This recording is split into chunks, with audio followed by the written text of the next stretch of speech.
5장 1절부터 13절까지를 교독하겠습니다.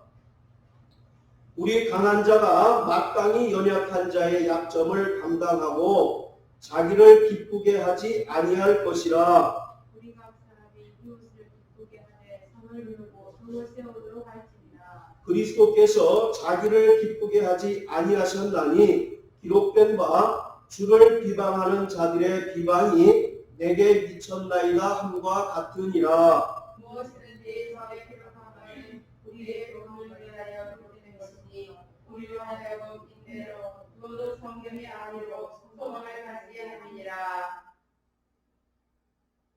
이제 인내와 안위의 하나님이 너희로 그리스도 예수를 본받아 서로 뜻이 같게 하여 주사 한 마음과 한 입으로 하나님으로 우리 주 예수 그리스도의 아버지께 영광을 돌리게 하려 하노라.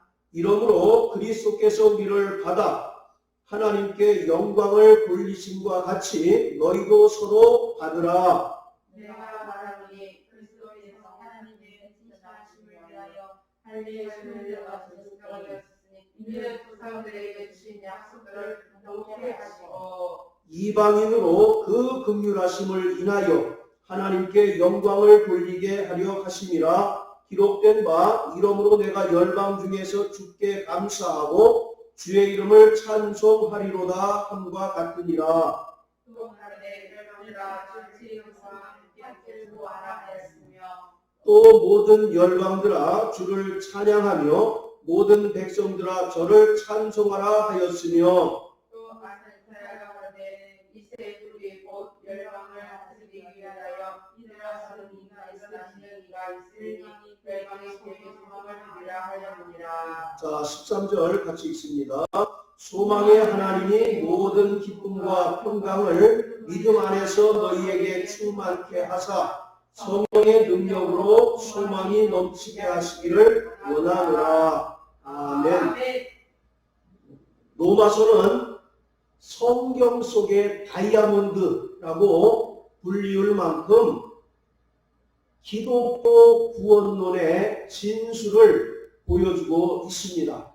기독교의 핵심 진리인 이신칭의의 구원관과 구원받은 성도들이 교회를 통해 어떻게 살아가야 하는지에 대해서 분명하게 제시해주고 있습니다. 여기서 중요한 것은 교회를 통해서라는 것입니다.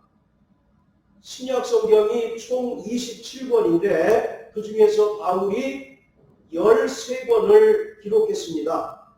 로마서부터 빌레몬서까지 13권을 기록했는데 모든 서신의 공통된 주제가 그리스도의 몸으로서의 교회입니다. 바울은 각 서신마다 그리스도의 몸으로서의 교회를 강조하고 있습니다. 왜 교회를 그리스도의 몸이라고 표현하고 있을까요? 이것은 통일성과 다양성을 강조하기 위한 것입니다. 우리가 한 몸이라는 통일성을 가진 사람들일 뿐만 아니라 그 한 몸 안에서 각자 성령으로부터 받은 신령한 은사를 통해서 각자의 직임을 감당해 나가는 것이 교회라고 하는 것을 바울이 강조하고 있는 것입니다. 자, 이처럼 교회는 그리스도의 몸으로서 침례를 통해서 예수와 연합한 자들의 모인 무리이며 그리스도가 머리가 되시고 성도들은 그 몸의 지체입니다. 칼빈이라고 하는 사람은요, 교회가 모든 경건한 자들의 어머니다라고 말합니다. 뭐라고 했다고요?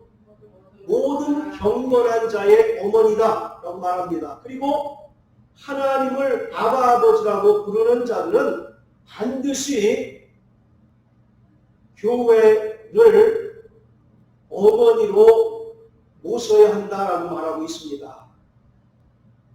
교회가 모든 경건한 자의 어머니라고 하는 말은 성도들이 신앙의 유아기와 어린 아이 시절에 그들이 성숙하고 장성한 자에 이를 때까지 어머니와 같은 사랑으로 인도하기 때문입니다.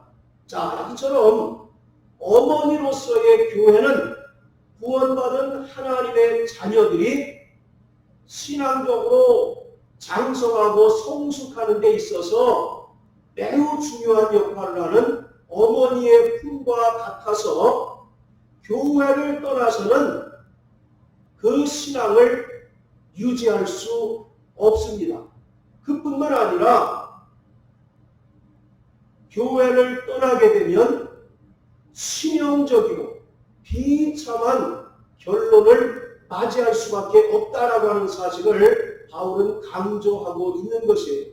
그래서 구원받은 성도들은 반드시 신앙의 어머니격인 교회를 통해서 장성한 자에 이르도록 그 믿음이 연단받고 보호받고 훈련받아야 된다라고 말하고 있는 것입니다. 구약에서 가장 두려운 저주는 이스라엘에서 끊쳐지는 것입니다. 자, 우리 구약성경 출애굽기 12장을 다시 한번 보십니다. 구약성경 출애굽기 12장. 자, 15절, 19절 우리 두 절을 같이 읽습니다. 시작. 너희는 7일 동안 무교병을 먹을지니 그 첫날에 누룩을 너희 집에서 제하라. 무릇 첫날부터 7일까지 유교병을 먹는 자는 이스라엘에서 끊쳐지리라. 자, 10절입니다. 7일 동안은 누룩을 너희 집에 있지 않게 하라. 무릇 유교물을 먹는 자는 타국인이든지 본국에서 나라든지 물어라고 이스라엘 회중에서 끊쳐지리라. 자, 이와 같이 구약에서 가장 두려운 저주는 이스라엘에서 끊어버리시겠다는 것입니다. 여기서 끊쳐진다라고 하는 말은 이스라엘 신앙 공동체에서 출교당하는 것을 말하고 하나님 백성으로서의 모든 권리를 박탈당하게 되는 것을 말하고 있습니다. 이것은 또한 신약에서도 교회가 내릴 수 있는 가장 무거운 징계가 출교임을 밝히고 있습니다. 자, 우리 디모데전서 1장 20절 다 같이 보십니다.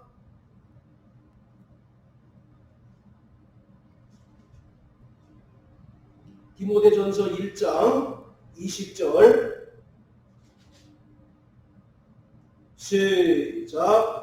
그 가운데 후베네와 알렉산더가 있으니 내가 사단에게 내어준 것은 저희로 징계를 받아 해방하지 말게 하려 함이니라.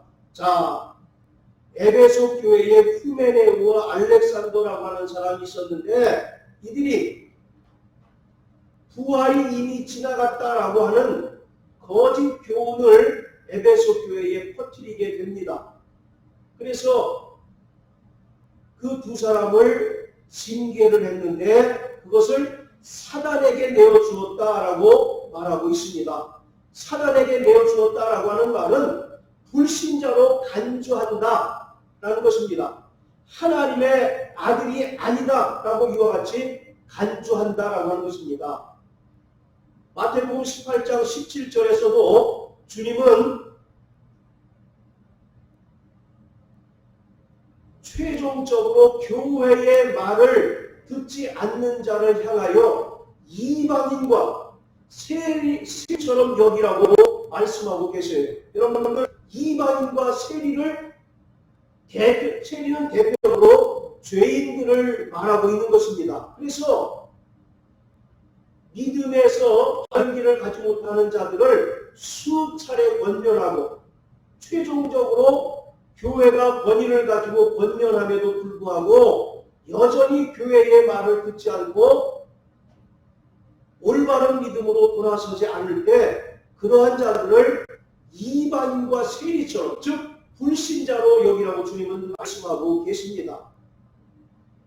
자, 이처럼 우리가 예수 그리스도의 은혜로 구원받은 이후에 저 영원한 하나님의 나라에 이를 때까지 철저하게 신앙의 어머니격인 교회를 통해서 사랑으로 양육받고 연단받고 훈련받아서 그리스도의 장성한 분량에 이르르고 그리고 장차 주님 오실 때 영광의 주님의 얼굴을 뵙는 것입니다. 신약 성경의 그 순서도 그와 같이 기록되어 있습니다. 사복음서는 예수 그리스도에 대한 것을 기록하고 있는 거예요. 그리고 사도행전은 예수 그리스도를 믿은 자들이 성령으로 거듭나는 것을 기록했다면 로마서부터 요한계시록까지는 이와 같이 성령으로 거듭난 하나님의 자녀들이 교회를 통해서 철저하게 훈련받고 연단받는 가운데 주님께서 영광 중에 재림하실 때 그 하나님의 나라에 들어가는 그러한 순서로 이 성경을 편집해 놓은 것입니다. 그렇기 때문에 특히 바울의 서신서들은 교회론을 대단히 강조하고 있습니다. 교회를 떠나서는 결코 성도들의 그 믿음을 보존할 수 없고 유지할 수 없고 그 영광에 이를 때까지 그 믿음대로 살 수 없다라고 결론을 내리고 있는 것입니다. 이처럼 바울은 대단히 신앙생활 가운데 교회를 강조하고 있는데 바울이 말하는 교회에는 두 가지 특성을 가지고 있습니다. 그 첫째는 뭐냐? 교회는 주님의 재림을 기다리는 종말론적인 신앙 공동체라는 것입니다. 예수 그리스도가 죽으시고 부활 승천하신 후에 성령이 임하셔서 이 땅에 세우신 것이 주님의 몸된 교회이기 때문에 마땅히 주님의 몸된 교회는 종말론적인 신앙, 종말론적인 구원의 공동체이어야 한다라고 말하고 있는 거예요. 따라서 예수의 교회는 하나님의 나라를 소망하고 그 소망으로 인하여 자신의 삶의 가치관이 또 삶의 방향이 결정된 자들이 모인 것이 교회인 것입니다. 빌립보서 3장 14절에 보면 표대를 향하여 그리스도 예수 안에서 하나님이 위에서 부르신 부름의 상을 쫓아가노라 라고 말합니다. 또 골로새서 3장 2절에 보면 너희는 위의 것을 생각하고 땅의 것을 생각지 말라고 단호하게 말하고 있습니다. 이처럼 예수의 교회는 영원한 하늘에 대한 소망 또 그리고 그 소망으로 인하여 이 땅에서 살아가는 삶의 가치관과 방향이 하늘로 이미 결정된 자들이 모인 것이 교회라고 하는 것입니다. 그리고 바울이 말하는 교회의 두 가지 특징은 무엇이냐? 철저하게 십자가 사랑의 공동체라고 하는 것입니다. 예수의 십자가가 우리에게 보여준 가장 위대한 능력은 다름 아닌 사랑인 것입니다. 그 사랑으로 말미암아 아무리 흉악한 죄인이라 할지라도 죄사함을 받고 하나님의 영광의 자녀가 되기 때문입니다. 그래서 그리스도 안에서 하나 된 교회 공동체가 끝까지 보존되고 유지될 수 있는 강력한 힘은 사랑에서 나오는 것입니다. 그리스도 예수의 십자가 사랑 안에서 모든 성도는 일치되어야 하고 교회 안에서 서로를 섬기고 사랑함으로써 하나님께서 교회에게 부여하신 사명과 그 뜻을 온전히 이루어야 하는 것입니다. 하나님께서 교회에게 부여하신 사명이 무엇일까요? 이 말세의 때에 하나님의 준엄한 심판이 있게 될 것이다 라고 하는 것을 전파하는 것입니다. 인자의 임함도 노아의 때와 같다라고 말씀하신 것처럼 사람들이 먹고 마시고 시집가고 장가가는 일에 몰입하다 보니까 하나님의 심판을 준비할 겨를이 없고 호련히 하나님의 심판을 당하여 멸망당할 수밖에 없는 이 시대에 하나님께서는 주님의 몸된 교회를 통해서 하나님의 준엄한 심판을 선포하게 하심으로 지옥으로 향하는 자들이 생명으로 하나님의 그 은혜로 그렇게 하는 일을 교회에게 맡기셨던 것입니다. 그렇기 때문에 교회는 당연히 십자가 사랑 안에서 하나가 되어야 하고 서로 섬기며 사랑함으로써 믿지 않는 자들에게 본을 보여야 합니다. 사랑의 세 계명은 그리스도의 법입니다. 예수가 말씀하시기를 너희가 서로 사랑하라. 내가 너희를 사랑한 것처럼 너희가 서로 사랑함으로써 나의 제자가 된 줄 알겠다라고 말씀하신 이 세 계명은 그리스도의 법입니다. 그렇기 때문에 각 성도는 이 사랑으로 믿음이 연약한 자들을 세워주고 주님의 몸된 교회를 건강하게 세우는 일에 다 각자의 받은 은사를 따라서 이제 사용당해야 하는 것입니다. 이처럼 바울의 관심은 교회에 있습니다. 교회를 떠난 성도, 교회를 떠난 신자는 그 믿음을 온전히 지속할 수 없기 때문인 것입니다. 자, 이제 로마서 15장으로 나가서 한 절씩 살펴보겠습니다. 1절, 2절 우리 강한 자가 마땅히 연약한 자의 약점을 감당하고 자기를 기쁘게 하지 아니할 것이다. 우리 각 사람이 이웃을 기쁘게 하되 선을 이루고 덕을 세우도록 할지니라. 사랑은 연약한 자의 허물을 덮어주는 것입니다. 그리고 연약한 자들의 약점을 담당하고 자기의 유익을 구치 않고 남의 유익을 구하고 남을 기쁘게 하는 것입니다. 자, 우리 고린도전서 13장 5절을 다 같이 한번 읽습니다. 잘 아시는 바와 같이 고린도전서 13장은 사랑장 아니겠습니까? 이 사랑이라고 하는 단어 대신에 예수 이름을 집어넣으면 그 모든 사랑이 예수의 성품이라고 하는 그런 의미가 되는 거예요. 특히 5절에 보시면 사랑은 무례히 행치 않고 자기의 유익을 구치 않고 성내지 않고 악한 것을 생각지 않는다라고 말하고 있습니다. 자, 다시 로마서 14장입니다. 그와 같이 강한 자들은 믿음이 연약한 자들의 허물을 덮어주고 약점을 담당할 뿐만 아니라 자기의 유익을 구치 않고 연약한 자들의 유익을 구하고 그들을 기쁘게 하는 것이다 라고 말하고 있습니다. 자, 1절에서 마땅히라고 하는 단어는, 자, 우리 정일환 중도님, 마땅히라고 하는 단어는 13장 8절에서 사랑의 빛 할 때 이 빛과 동일한 헬라어를 사용하고 있습니다. 그러니까 마땅히라고 하는 말은 빚지다, 의무가 있다라고 하는 그런 뜻이에요.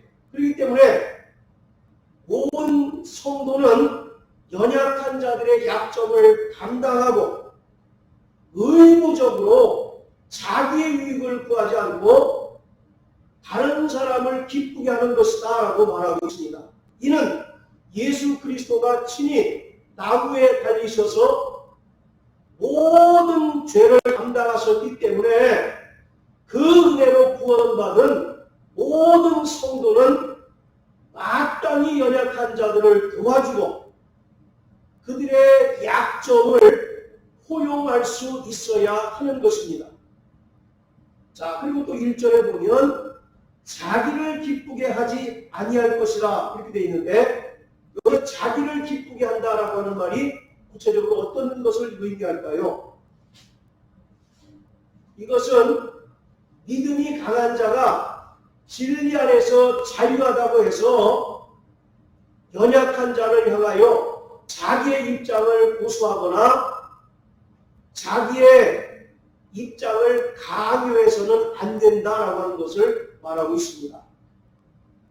자, 그리고 또 3절 4절입니다. 그리스도께서 자기를 기쁘게 하지 아니하셨나니 기록된 바 주를 비방하는 자들의 비방이 주께 미쳤나이다 함과 같으니라. 무엇이든지 전에 기록한 바는 우리의 교훈을 위하여 기록된 것이니 우리로 하여금 인내로 또는 성경의 안위로 소망을 가지게 함이니라. 예수 그리스도가 하나님의 뜻에 순종함으로써 고난을 받아 죽으심으로 죄로 인하여 연약한 자들을 기쁘게 하신 것처럼 모든 성도는 연약한 자들을 기쁘게 해야 합니다. 그리고 예수 그리스도가 지신 그 십자가의 죽음을 교훈으로 삼으라고 하는 것입니다. 그래서 믿음이 연약한 형제와 자매를 예수가 죄인들을 사랑하셨던 것처럼 형제와 자매를 사랑하고 그들에게 관용을 베풀 수 있는 근거로 삼으라고 말하고 있습니다. 자, 그리고 5절 6절 다 같이 한번 읽습니다. 시작. 이제 인내와 안위의 하나님이 너희로 그리스도 예수를 본받아 서로 뜻이 같게 하여 주사 한 마음과 한 입으로 하나님 곧 우리 주 예수 그리스도의 아버지께 영광을 돌리게 하려 하노라. 교회에 지체된 성도들에게 가장 중요한 것은 무엇이냐?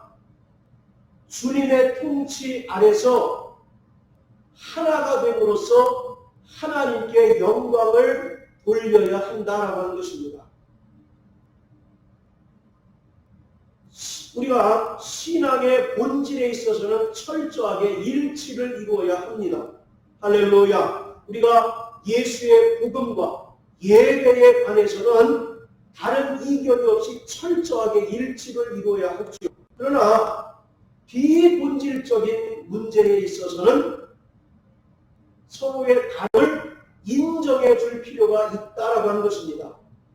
우리가 얼굴이 다르다고 해서 상대방이 틀린 것이 아니듯이 비본질적인 부분에 대해서는 자유를 허용해야 한다. 그리고 모든 것에는 사랑을 풍부해야 된다라고 이것이 말씀하고 있는 것입니다. 자, 그리고 7절에 이러므로 그리스도께서 우리를 받아 하나님께 영광을 돌리심과 같이 너희도 서로 받으라. 여기서 받다라고 하는 말은 용납하다, 용서하다라고 하는 그런 의미인 것입니다. 예수 그리스도는 강한 자나 약한 자를 구별하지 않으시고 모두 용서하심으로 구원하사 하나님께 영광을 돌리셨던 것처럼 성도들 간에 누가 낮고 누가 더 높은지를 끊임없이 시시비를 가릴 것이 아니라 서로 용납하고 용서하라고 말하고 있습니다.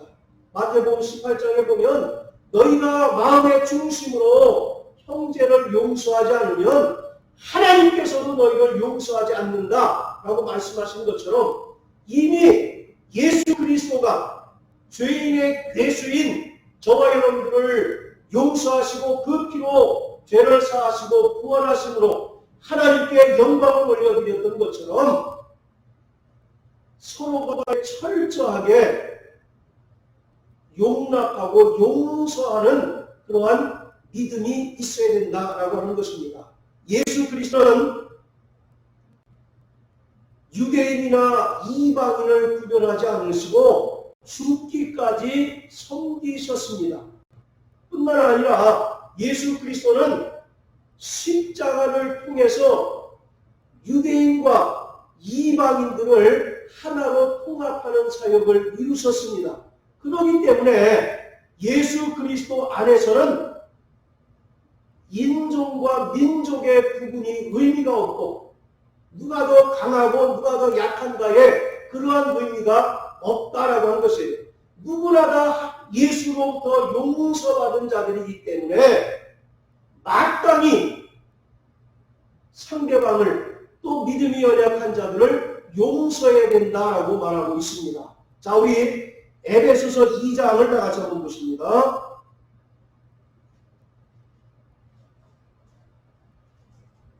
에베소서 2장 자 11절부터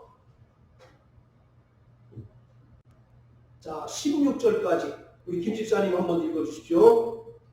그러므로 생각하라. 너희는 그때 육체로 이방인이요 손으로 육체 행한 할례당이라 칭하는 자들에게 무할례당이라 칭함을 받는 자들이라. 그때 너희는 그리스도 밖에 있었고 이스라엘 나라 밖에 사람이라. 약속의 언약들에 대하여 외인이요 세상에서 소망이 없고 하나님도 없는 자이더니 이제는 전에 멀리 있던 너희가 그리스도 예수 안에서 그리스도의 피로 가까워졌느니라. 그는 우리의 화평이신지라. 불로 하나를 만드사 중간에 막힌 담을 오시고 원수된 것 곧 의문에 속한 계명의 율법을 자기 육체로 폐하셨으니 이는 이 둘로 자기 안에서 한 세 사람을 지어 화평케 하시고 또 십자가로 이 둘을 한 몸으로 하나님과 화목하게 하려 하심이라. 원수된 것을 십자가로 소멸하시고. 예, 11절에 보면 할례당과 무할례당이라고 하는 말이 나오는데 할례당은 난지 8일 만에 하나님의 그 약속을 따라서 할례를 받는 이스라엘 유대인들을 가리킵니다. 그리고 무할례당은 하나님의 약속과 전혀 상관없는 이방인들을 가리키고 있습니다. 예수가 오시기 전에는 서로 원수지간이었다라고 하는 것입니다. 그런데 예수가 오셔서 십자가에 달려 죽으심으로 말미암아 유대인과 이방인의 그 구별이 사라지고 누구든지 예수 그리스도 안에 들어오게 되면 어느 민족인지 또 어느 인종인지 무관하게 다 한 백성, 한 하나님의 자녀라고 말하고 있어요. 그래서 에베소서 4장 5절에 보면 우리는 한 믿음, 한 주 안에서 하나의 침례를 받았다라고 이와 같이 말씀하고 있습니다. 이처럼 예수 그리스도 안에 들어오게 되면 교회 안에 거하는 자들은 모두 그리스도 안에서 하나이기 때문에 그 하나에서 서로 질시하고 시기와 질투함으로 인하여 나누어지는 것을 하나님께서 가장 싫어하신다라고 말하고 있는 거예요. 교회는 그리스도의 몸입니다.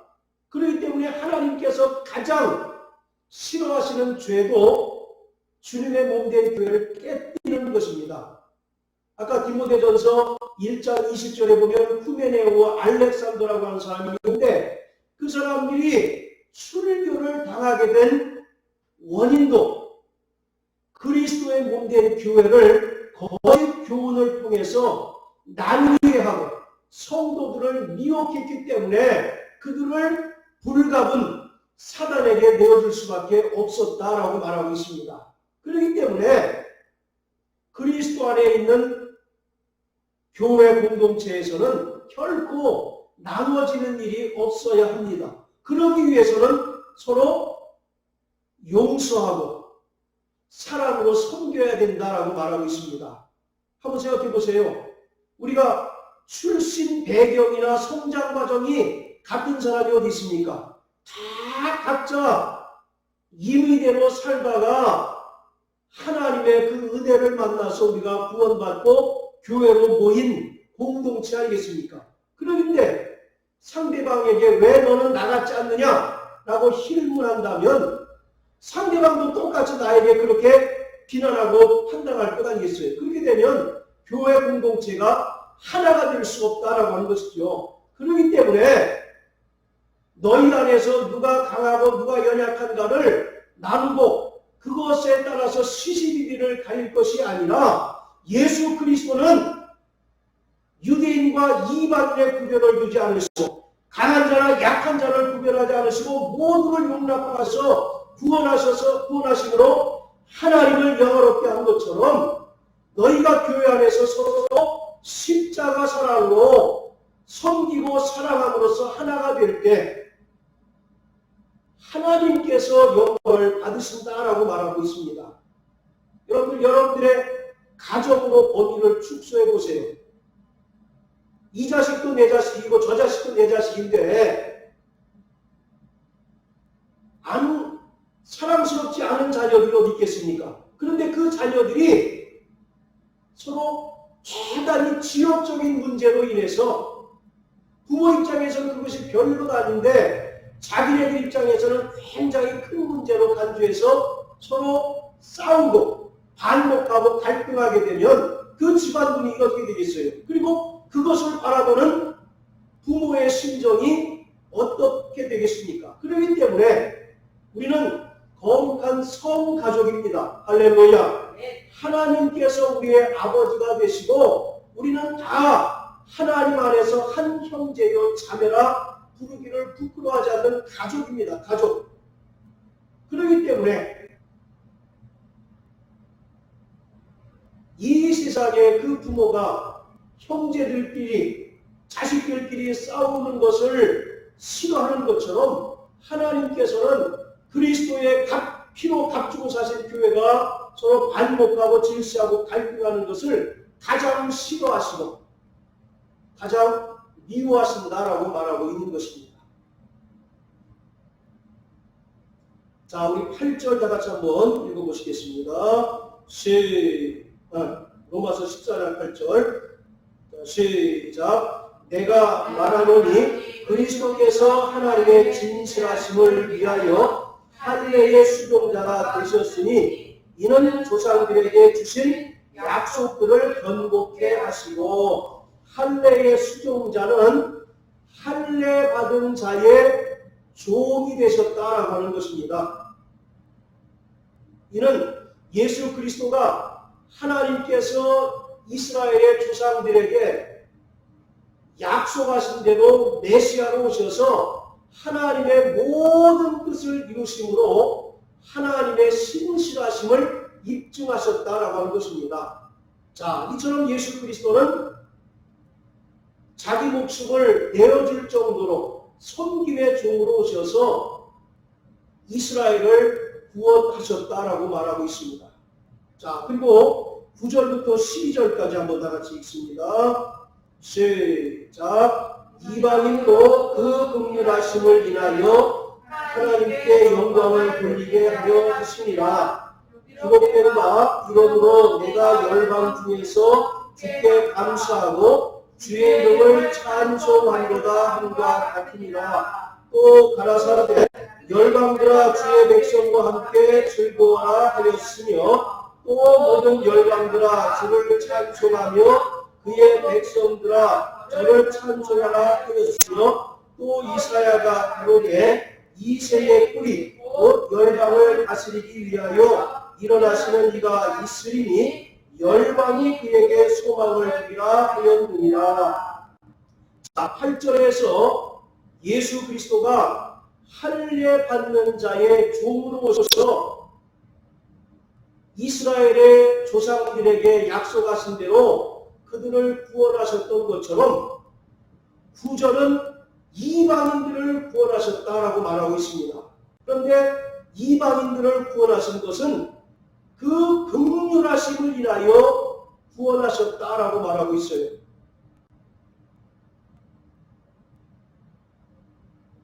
하나님께서는 아브라함과 이스라엘의 조상들에게 그 씨를 통해서 메시아가 오셔서 그 유대인들을 구원하실 것을 약속하셨습니다. 그리고 그 약속대로 예수가 이 땅에 오셔서 유대인들을 구원하셨습니다. 그것은 하나님께서 창세전에 약속하신 그 약속대로 오셨고 약속을 성취하신 것입니다. 그런데 9절에서는 이방인들을 구원하신 것은 그 긍휼하심을 인하여 구원했다라고 말하고 있습니다. 이것은 본래 이방인들은 하나님의 약속과 무관한 민족들이다라고 말하고 있는 거예요. 그렇지만 하나님께서는 이방인들을 버리지 아니하시고 유대인뿐만 아니라 만민을 구원하시려는 거대한 하나님의 구원의 섭리가 있었다라고 하는 것입니다. 여기서 강조하는 것은 이방인이 이스라엘과 함께 찬송하고 하나님께 구원에 대하여 감사하는 것은 이미 창세전에 하나님께서 계획하신 바라고 하는 것입니다. 유대인이든 이방인이든 하나님께서 창조하신 모든 피조물들이고 하나님께서는 이방인과 이스라엘을 구분치 아니하시고 차별하지 않으시고 하나님의 그 구원 계획에는 이스라엘도 들어있을 뿐만 아니라 누구도 들어있다는 얘기입니까? 이방인들도 들어있었다. 그리고 그 구원의 계획을 위해서 이스라엘을 사용하시려고 했는데 이스라엘이 예수 그리스도의 복음과 그 은혜를 거부함에 따라서 구원의 순서가 이방인들이 먼저 구원받도록 바뀌었다라고 이렇게 이야기하고 있는 거예요. 결국은 하나님의 모든 구원의 계획은 이방인과 이스라엘의 차별 없이 모두 구원받고 구원의 하나님께 찬송과 영광을 올려드리는 것이다 라고 이렇게 이야기하고 있습니다. 예수 그리스도가 십자가에 달려 죽으심으로 말미암아 유대인뿐만 아니라 이방인들을 하나의 백성으로 삼아 주셨어요. 과거에 혈통에 속한 하나님의 백성이 아니라 이제 예수 그리스도 안에서 약속에 속한 하나님의 백성으로 삼아 주셨습니다. 이 하나님 언약이 난 하나님의 백성에는 인종과 민족의 구분이 없고 누구든지 예수 그리스도의 은혜를 믿기만 하면 구원 얻게 되어 있습니다. 그리고 예수 그리스도는 유대인뿐만 아니라 이방인들의 주가 되시기 때문에 예수 안에서는 차별이 없고 또 서로 높낮이가 결코 있을 수 없다라고 하는 것을 강조하고 있는 겁니다. 그래서 예수님께서 제자들에게 말씀하지 않았습니까? 제자들이 길가에서 심하게 논쟁하죠. 그 논쟁의 주제가 뭐예요? 하늘에서 누가 더 크냐라고 하는 문제 때문에 서로 심하게 싸웁니다. 그때 예수께서 말씀하시기를 천국에서 큰 자는 바로 섬기는 자다라고 이와 같이 말씀하셨던 것처럼 이 천국이라고 하는 것은 이 세상의 가치관과 전혀 반대되는 것이다. 이 세상에는 부자가 큰 자고 많이 배운 자가 큰 자고 벼슬이 높은 자가 큰 자이겠습니까? 그러나 하나님의 나라와 복음으로서의 그 가치관은 섬기고 사랑하는 자가 큰 자다라고 이와 같이 말씀하고 있는 거예요. 그렇기 때문에 예수 안에서는 구별이 없고 차별이 없다라고 하는 사실을 우리가 분명히 명심해야 하는 것입니다. 그런 차원에서 우리가 동성애자들을 옹호해야 될까요? 그들이 주장하는 것은 그겁니다. 왜 예수 안에서 차별이 없다는데 왜 너희는 차별하느냐? 우리는 그 영혼을 진심으로 사랑합니다. 그러나 전제가 있죠.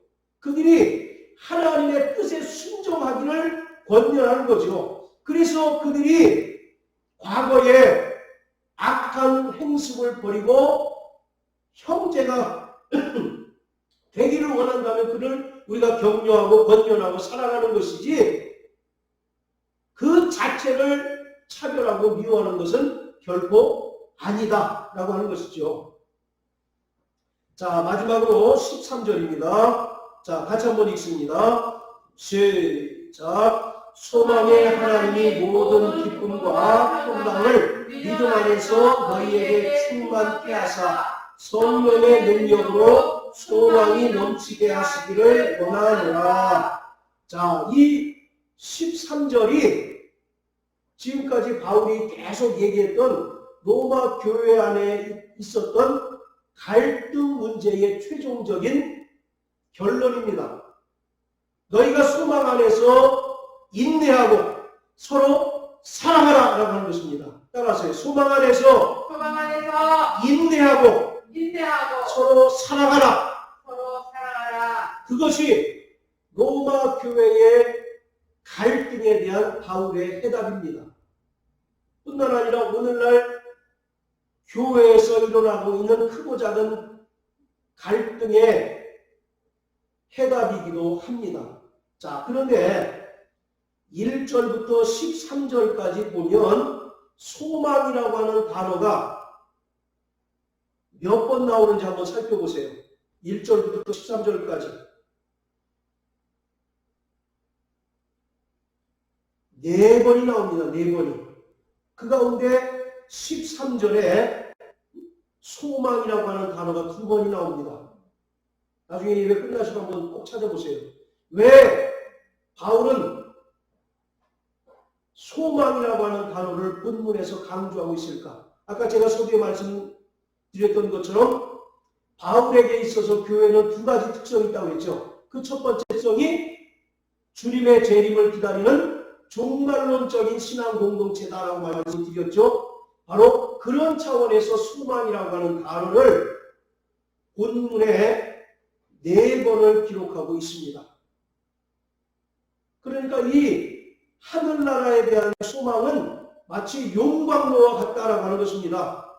여러분들 포항제철에 그 용광로 있죠? 거기에 온갖 것을 다 넣으면 형체도 알아볼 수 없을 만큼 다 액체가 되어버리지 않습니까? 네. 다 하나로 이제 뭐랄까 융화가 되죠. 네. 그와 같이 교회 안에서 네가 잘났네 내가 잘났네 하는 모든 그 문제를 불식시키는 근본적인 원인은 바로 하늘에 대한 소망이라고 하는 것입니다. 여러분들 하늘나라는 끊임없이 갈등하는 나라입니까? 아니요. 갈등하는 나라는 거기 어떻게 천국이겠습니까? 그렇기 때문에 하나님의 나라를 소망하고 장차 약속하신 예수의 재림을 소망하고 신천신지 새하늘과 새 땅을 소망하는 자들은 상대방에게 조금 허물이 있고 내가 그것을 내 어떤 문화적인 배경이나 성장 배경에 의하면 도무지 용납하지 못할 그러한 문제가 있더라도 마치 용광로 안에서 모든 쇠가 다 녹아서 하나가 되는 것처럼 소망 안에 거하게 되면 그 모든 것들이 대단히 하찮은 것이 되기 때문에 서로를 용서할 수 있게 된다라고 하는 것입니다. 여러분들 우리가 어릴 때는 굉장히 큰 문제처럼 여겼던 것이 지금 우리가 50이 넘고 보니까 그 문제들이 이제 어떻게 보입니까? 왜 우리가 그 당시에 그렇게 쓸데없이 고민했을까? 그런 문제들이 많잖아요. 마찬가지로 끊임없이 갈등하고 분쟁하는 자는 신앙이 어린 자일 수밖에 없는 것입니다. 그가 장성한 자이면 장성한 자일수록 상대방을 용납하고 용서할 수 있는 믿음의 지경이 넓혀지게 되는 거예요. 그래서 오늘 우리는 끊임없이 교회를 통해서 양육받고 훈련받고 연단받아야 합니다. 모난 돌이 정 맞는다는 얘기 있잖아요. 그렇기 때문에 우리는 교회를 통해서 끊임없이 내 자신이 깨어지고 부서져야 합니다. 고슴도치처럼 찌르는 그런 가시들이 교회를 통해서 뽑아져야 하는 거예요. 그럴 때 우리가 그리스도의 장성한 분량에 이른 자다라고 말할 수 있습니다. 장성한 자는 많이 아는 자가 장성한 자가 아닙니다. 어떤 사람은 구약에 남유다와 북이스라엘의 왕들을 다 꿰고 있어요.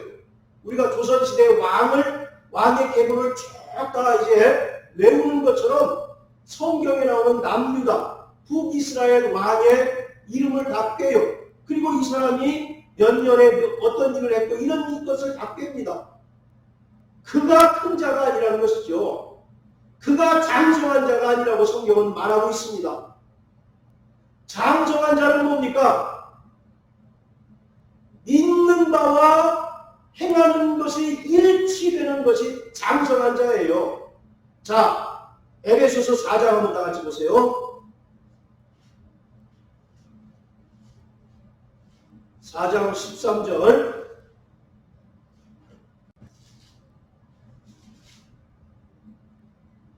자, 시작. 우리가 다 하나님의 아들을 믿는 것과 아는 일에 하나가 되어 온전한 사람을 이루어 그리스도의 장성한 분량이 충만한 데까지 이르리니. 자, 여기서 온전한 사람과 장성한 분량이 같은 의미입니다. 자, 그렇다면 온전한 사람 그리고 그 믿음이 장성했다라고 하는 것은 어떤 것을 이야기합니까? 그 안에 나오죠. 하나님의 아들을 믿는 것과 아는 일에 하나가 될 때 그 사람이 신앙적으로 온전한 사람이라는 거예요. 그리고 그러한 사람이 장성한 자의 믿음을 가진 자라고 하는 겁니다. 그러니까 우리가 세상에서도 언행일치가 안 되는 사람을 위선적이다 라고 얘기하잖아요. 오늘 마찬가지로 그리스도 안에 있는 성도들 가운데서도 믿음과 행함이 신행이 일치되지 않을 때 그는 가짜 믿음, 위선적인 믿음이라고 평가할 수밖에 없는 겁니다. 여러분들, 짝퉁과 진품이 전문가가 식별해야 겨우 알아볼 수 있는 거 아니겠습니까? 마찬가지로 우리는 다 경건의 모양은 있어요. 다 거룩하고 다 경건한 척 하는 것에는 일가견이 있습니다. 그러나 그 믿음이 크냐 작으냐를 어디서 판정할 수 있느냐? 그가 믿음대로 행하느냐, 믿음대로 실천하느냐, 그러한 자가 큰 자고 그렇지 못한 자는 여전히 믿음이 성숙하지 못하고 연약한 자라고 성경은 말씀하고 있어요.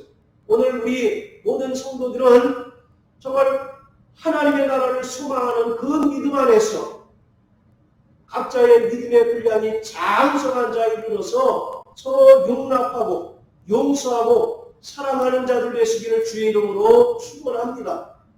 사랑은요 명령입니다. 명령. 주님께서 너희가 서로 사랑하라 말씀하셨어요. 이것은 우리에게 선택권이 주어진 것이 아니라 우리는 그 명령을 받은 즉시 이행할 의무밖에 없는 것입니다. 너희가 서로 사랑함으로써 나의 제자가 된 것을 알겠다라고 주님께서 말씀하고 있지 않습니까? 그러면 우리 모든 성도들은 주의 재림과 저 영원한 하나님 나라를 소망하는 그 소망 가운데서 끝까지 인내하고 서로 사랑함으로써 주님의 몸된 교회를 온전히 세우는 일에 쓰임받게 되시기를 주의 이름으로 축원합니다. 아멘. 자, 주님을 사랑하시면 아멘 하십시오. 아멘. 어떻게 주님을 사랑합니까? 우리가 교회를 사랑함으로써 주님을 사랑하는 것입니다. 교회는 뭐라고 그랬어요? 그리스도의 몸이에요. 그렇기 때문에 우리가 입술로 주여 주님 외치고 주님을 사랑한다 할지라도 교회와 동고동락하지 않고 교회와 아픔을 같이 하지 않는 자는 그 믿음을 상당히 점검해 볼 필요가 있다라고 하는 것입니다. 주님의 몸된 교회를 살아가시게 되길 주의 이름으로 축원합니다. 하나님께서는 교회를 통해서 마지막 이 시대에 하나님의 복음을 증거하기를 원하십니다. 자, 우리 베드로전서 3장을 다 같이 한번 보십니다.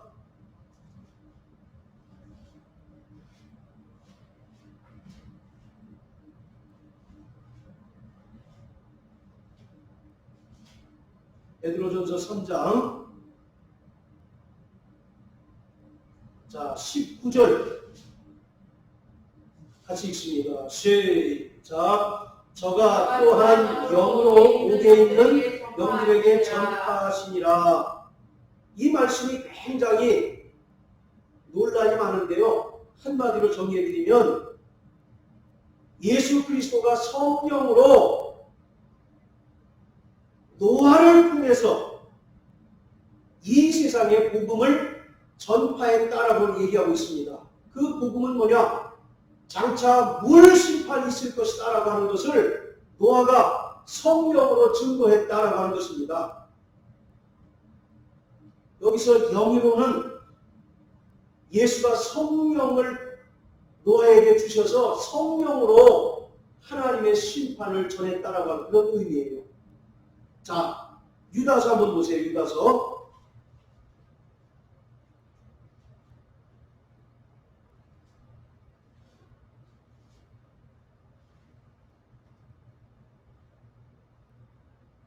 자, 14절, 15절 한번 읽습니다. 시작. 아담의 7세손 에녹이 사람들의 예언하여 이르되 보라, 주께서 수만의 거룩한 자와 함께 임하셨나니 이는 무사람을 심판하사 모든 경건치 않은 자의 경건치 않게 행한 모든 경건치 않은 일과 또 경건치 않은 죄인의 주께 거시려 한 모든 강팍한 말을 위하여 저희를 정죄하려 하시라 하였느니라. 자, 여러분들 창세기 5장에 보면 에녹이 하나님과 동행하더니 죽음을 보지 않고 올라갔다라고 말씀하고 있지 않습니까? 에녹의 아들이 누굽니까? 무드셀라예요. 무드셀라. 969세까지 산 무드셀라예요. 자, 이 무드셀라라고 하는 그 이름의 뜻은 창을 든 남자 그런 뜻입니다. 창을 든 남자. 그러니까 그 마을이나 시족을 수호하는 수호자라는 뜻이에요. 그런데 그가 죽으면 그 마을은 어떻게 되겠습니까? 마을을 지키는 수호자인데 그 수호자가 죽으면 그 마을은 온전하겠어요? 다 죽겠죠. 그래서 창을 든 남자, 무드셀라는 의역하면 종말이라는 뜻이에요. 종말. 에녹은 무드셀라를 통해서 하나님께 계시를 받은 것입니다. 그래서 무드셀라를 낳은 때로부터 그가 하나님과 동행했다라고 창세기 5장은 말하고 있습니다. 여기서 하나님과 동행했다라고 하는 것은 구체적으로 유다서에서 밝혀주고 있어요. 아담의 7세손 에녹이 예언했는데 그 예언의 내용이 뭡니까? 장차 뭐가 있을 것입니까? 심판이 있을 것이다 라고 예언하고 다녔다는 거죠. 마찬가지로 베드로전서 3장에 노아도 하나님의 물 심판이 있을 것을 옥에 있는 자들에게 전파했다라고 말합니다. 여기서 옥이라고 하는 것은 지옥, 뭐 그런 의미가 아니라 이 세상을 가리킨다고 봐야 합니다. 그렇기 때문에 노아도 그렇고 에녹도 그렇고 그의 사명은 뭐냐? 하나님의 심판에 대한 예언을 전하는 것입니다. 오늘 마찬가지로 주님의 몸된 교회가 이 세상에 세워진 근원적인 사명은 하나님의 심판을 전하는 것입니다. 장차 하나님의 진노의 심판이 있을 터인데 살고자 하는 자는 방주로 들어오시오. 이것을 전하는 것이 교회의 사명인 것입니다. 그런데 이러한 교회의 사명을 감당하기 위해서는 교회가 본질적인 믿음에서는 철저하게 하나가 되어야 한다는 거죠. 서로 교회가 여러 가지 문제로 인하여 갈등하고 분열되면 그 사명을 온전히 감당하지 못하겠죠. 뿐만 아니라 세상 사람들로부터 뭐를 받기 십상입니까? 조롱받기 십상이겠죠. 어젠가 뉴스에 보니까 한국인들의 76%가 교회를 더 이상 선한 기관으로 인정하지 않는다 라고 하는 그런 이제 그 뉴스가 나왔어요. 그러니까 24%만 그래도 교회가 희망이다. 저는 24%도 굉장히 많이 나온 수치라고 생각을 합니다. 이러한 그 어목한 시기에 물론 뭐 사람들은 교회에 이제 핑계대기를 좋아하겠지만 기본적으로 교회가 교회로서의 그리스도의 몸으로서의 사명을 감당하는가, 이것을 우리가 분명히 돌아보고 교회 또는 우리 신앙의 방향을 분명하게 재설정해야 될 때가 아닌가라고 생각을 합니다. 서로 사랑하시길 주의 이름으로 축원합니다. 아멘. 서로 용서하시기를 주의 이름으로 축원합니다. 아멘. 그럴 때 교회가 더욱더 단단해지고 하나님께서 맡겨주신 거룩한 사역을 감당해낼 수 있습니다. 할렐루야.